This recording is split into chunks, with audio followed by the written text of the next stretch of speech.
this strategy that's being played out by the Republicans, the strategy of activating and trying to increase Republican turnout among the white racist base that Donald Trump is speaking to so well, is not a new strategy. Lee Atwater, back in I think it was 1980, it was 1981.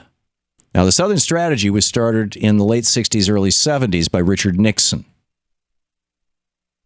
Let's reach out to the white racist voters that Lyndon Johnson kicked to the curb in 65, 66, 67 with the Civil Rights Act, the Voting Rights Act, etc.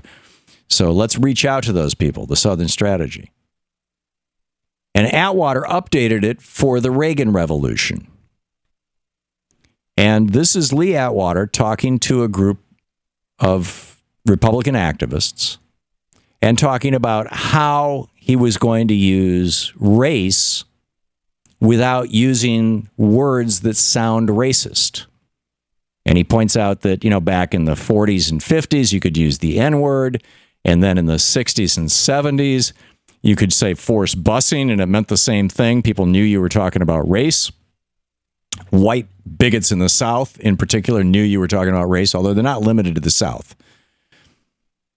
And then, as we came into the Reagan era, Reagan was going to be talking about cutting things like welfare.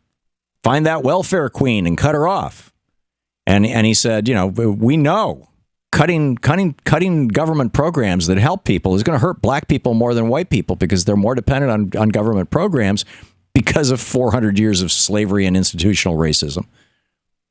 And so all the white racists will get it immediately, even if the news reporters don't. And nobody can accuse us of being racist if we simply say we're going to cut this, we're going to cut that. But the racists, they know exactly what we're talking about. Here is Lee Atwater laying out his strategy. I would approach that issue as a statistician, like political science, or no, as a psychologist, which I'm not. Is how abstract you handle the race thing. In other words, you start out. Yeah, now y'all aren't quoting me. This is how abstract you handle the race thing. You got that? Okay, so you start out. You start out in 1954 by saying, by 1968 you can't say that hurts or backfire, so you say stuff like forced busing, states' rights, and all that stuff. And you're getting so abstract now, you're talking about cutting taxes, and all of these things you're talking about are totally economic things, and the byproduct of them is blacks get hurt worse than whites. You got that? These are all totally economic things, but the byproduct of them is that blacks get hurt worse than whites. So he's talking about making racism an abstraction so that the Republicans cannot be called out on it. He continues. You start out in 1954 by saying... Oh, hang on just a second. By 1968 you can't say... Here's where it continues. And subconsciously, maybe that is part of it. I'm not saying that. But I'm saying that if it is getting that abstract and that coded, that we're doing away with, and subconsciously, maybe that is part of it. I'm not saying that. But I'm saying that if it is getting that abstract and that coded, that we're doing away with the racial problem one way or the other. You follow me? Because obviously sitting around saying... In other words, let me just... Pardon me, I haven't used this program in a while and I hit the wrong button.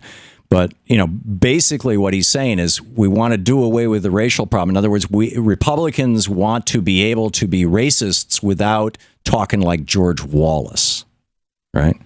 So, but we want Wallace's voters. We want those Dixiecrats. We want those white racists in the South. If we want to cut taxes, we want to... So this is where he continues.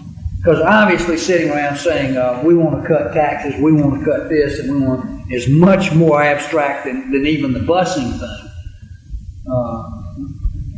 and a hell of a lot more abstract than. There you go. Hell of a lot more abstract than N-word, right?